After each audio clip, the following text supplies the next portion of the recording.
Antes de mais, boa tarde a todos. Excelentíssimas senhoras e senhores deputados municipais, Sr. Presidente da Câmara, Sr. Vice-Prefeito de Içara, Sr. Presidente da Câmara de Vereadores de Içara, Sra. Presidente da Associação Cultural Açoriana de Içara, minhas senhoras e meus senhores. Portanto, estamos aqui reunidos nesta sessão solene da Assembleia Municipal para dar seguimento a esta semana de acordo da assinatura que acabamos de fazer hoje com o protocolo de denominação, portanto, e a Assembleia Municipal como um dos órgãos representativos do município, não se poderia deixar de associar, é por isso que estamos aqui hoje. Intervenientes que irão intervir a seguir irão falar sobre isso e com muito mais conhecimento de causa do que eu.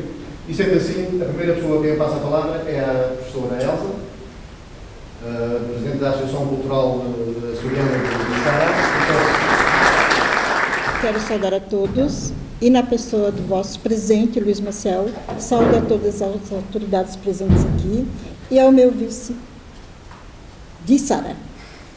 Falar da nossa germinação é falar de um momento de emoção muito grande, porque eu vivi um tempo muito triste, falando de um povo que ninguém sabia existir, que ninguém conhecia, que éramos simplesmente os da terra, enquanto outros eram imigrantes. E Içara é formado praticamente de imigrantes, porque tínhamos os afros, não eram considerados imigrantes, mas eram povos de fora. Existia o italiano, o alemão, o polonês, esses tinham sim suas denominações de imigrantes, nós não. Nós éramos os nacionais, os sem origem, só que não éramos indígenas, nós éramos pessoas europeias e não tínhamos denominação. Então o tempo passou e eu, como estava o tempo todo com crianças, eu comecei a formar grupinhos de criança para dançar, para cantar, e começou a aparecer coisas diferentes, até que eu fui chamada pela Universidade Federal e o meu prefeito me liberou para trazer até Içara, uma Içara que se dizia fundada em 1926, e eu questionava que os meus avós lá nasceram em 1870 e levava a certidão para mostrar, né? E isso era uma saia justa, né, para o nosso prefeito da época. Então, me deram a chance de resgatar a nossa história. Resgatei, escrevi, e o prefeito adotou como livro do município para o ensino e para os concursos. E isso me deu uma força muito grande. Depois entrei para o NEA, que é o nosso Núcleo de Estudos Açorianos, que está na Universidade Federal, na capital de Santa Catarina, Florianópolis, né? E comecei a participar e fui convidado pelo governo de Açores e Portugal a fazer o primeiro curso até então, conhecido por nós, né, a descoberta das raízes. Estive na Ilha Terceira, onde foi ministrado, conheci a Horta, conheci São Jorge, que é onde foram todos os silvas da minha cidade, parece que saíram todos de lá, né? E então levei para Içara a certeza de que éramos sementes germinadas em Içara, mas de canteiros aqui de Portugal, do arquipélago dos Açores. E então essas sementes se reproduziram e tiveram nominação, né? E aí então desabrochamos sabendo de que raiz éramos. E formamos, então, muitos projetos no sentido de educação, até que eu tive que me aposentar. E aí fiquei sem a minha sala de aula, sem o meu chão democrático, né? Porque nós, professores, sabendo que a sala de aula é o nosso lugar mais democrático onde construímos alguma coisa.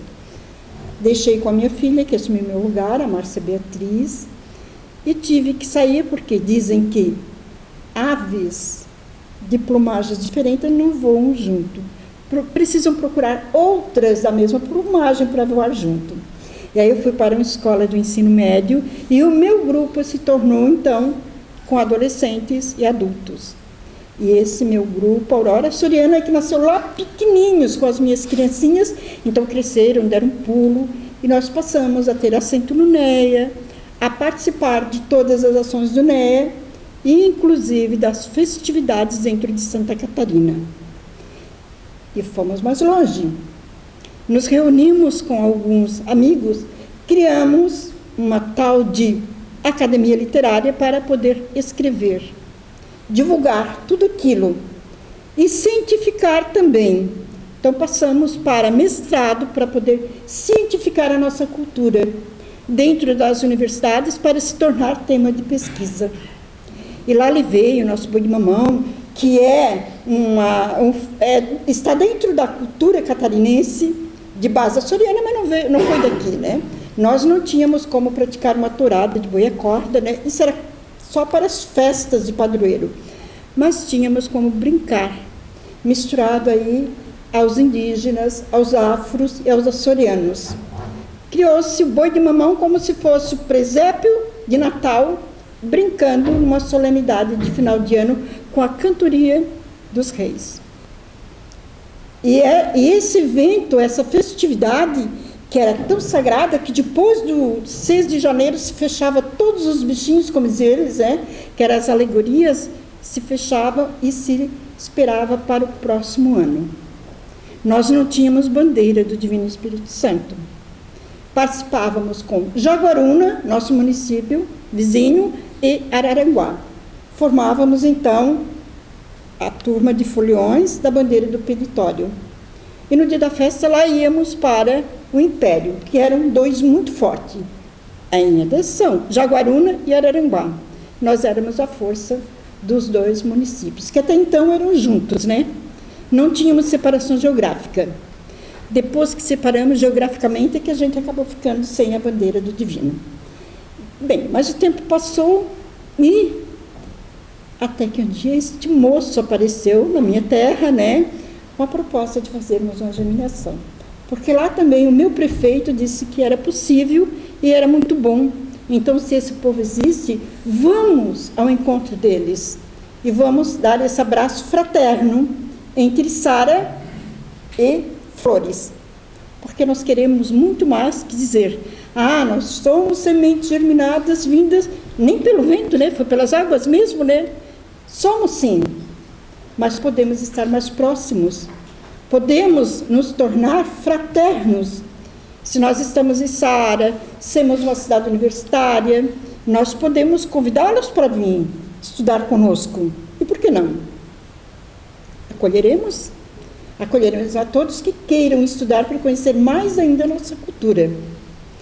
Se nós somos irmãos, que a fraternidade nos abrace e sejamos realmente sonhadores dessa aproximação cultural, desse intercâmbio que queremos para a vida toda. Porque as administrações mudam, e mudam muito fácil, né, no Brasil, né? Agora, nós não. Nós estamos sempre ali. E podemos preservar muito esse nosso abraço de germinação. E então, abriremos portas, né, que antes eram cerradas e difíceis, não sabíamos que podíamos empurrar. Agora sim.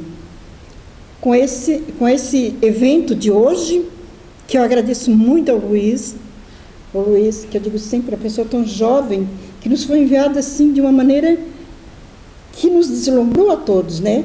Os nossos também são jovens, tá, Sandro? Muito jovens. Então, veio até nós assim parece que um enviado, né? E nos deixou cheio de alegrias. E muito mais podemos fazer. Não só cantar as modas açorianas e bailar, né? Mas também aquilo que alinhavarmos, concretizar. Concretizar naquilo que nós temos de melhor, que é o nosso carinho, que é a nossa amizade, que é o nosso amor, que é o nosso empenho de irmãos gêmeos, mas também a nossa vivência, para que o que tenhamos possamos compartilhar com vocês. E ganhar também essa partilha de vocês, que é muito gostosa. Esses lugares lindos, né? Diferentes de nós. Nós temos um terreno plano, nós vivemos em planície. Nunca subimos um morrinho. Olha que trabalho para nós. Santa Catarina tem o Planalto, né? Mas nós, do litoral da faixa litorânea, não. Nós vivemos numa planície e, como dizem as pessoas da agricultura, né? Não precisa nem subir o morrinho, a roça fica toda inteira, né? Uma roça enorme, onde não precisa nem passar por um riacho para chegar lá no outro lado da roça, né? É totalmente diferente onde nós vivemos, o nosso terreno, é totalmente diferente a nossa geografia, mas não é tão bela como aqui. Ou talvez complemente, né? Porque nós não temos uma pedra no mar. Nós temos dunas que contornam o nosso mar, dunas enormes que vão embora, que talvez vocês desconheçam essa realidade que nós temos, né? Nós temos praias que eu percebo que vocês se têm muito diminutas, né? Nós temos praias, extensões de praias, quilômetros de praias, onde se pratica a pesca artesanal, que foi a geladeira dos nossos imigrantes, né? Foi a nossa sobrevivência. Até eles descobrirem um produto da terra, aprendido com os indígenas, para transformar em farinha de mandioca a nossa primeira economia, tanto cearense quanto catarinense, né? E depois descobrir que daquela matéria que eles torravam e faziam farinha de mandioca, sobrava uma matéria ainda mais primorosa, que era o polvilho, que eles transformaram no pão, que nunca tivemos na mesa o pão de trigo. Não produzimos trigo até então. Mas o polvilho sim, porque toda espécie de pão nós fizemos. Então foi uma aprendizagem sofrida, dolorosa, para quem daqui partiu, chegou lá, não melhorou a princípio, né? Foi muito difícil a sobrevivência, mas uma das coisas que mais fez com que as famílias permanecessem e procurassem o caminho certo para o desenvolvimento de hoje foi justamente a fé, porque eu percebo que os santos de vocês são os nossos santos. A fé que vocês têm é a nossa fé e é o que dá mais força para a pessoa humana. Com certeza é a fé. E depois descobrir o caminho de uma economia e desenvolver um Içara como hoje temos, com quase 60 mil habitantes, agora, né? Porque tiramos um pedacinho que se transformou no município do Rincão. Imagina se estivessem todos juntos, né? Com outro município. Então, nós somos um município muito habitado, uma população multicultural, com dezenas e centenas de projetos, que eu estava conversando ainda com o Beto, nós temos maneiras de trabalhar que talvez possamos passar para vocês. E de vocês queremos também a maneira com que vocês trabalham. Especialmente essa maneira de carinho, de quase nada de hierarquia, de mulheres participando de política, que é quase inexistente para nós. Quase. Nós nos aventuramos a entrar no mundo da política. Ela é muito selvagem. Ela é muito masculina. Mas somos mães, nós educamos os homens e as mulheres. E preservamos dentro da cultura tudo aquilo que nos faz ser humano. E buscamos sempre o abraço daquilo que nos fortalece, especialmente o amor fraterno. Obrigada por todos.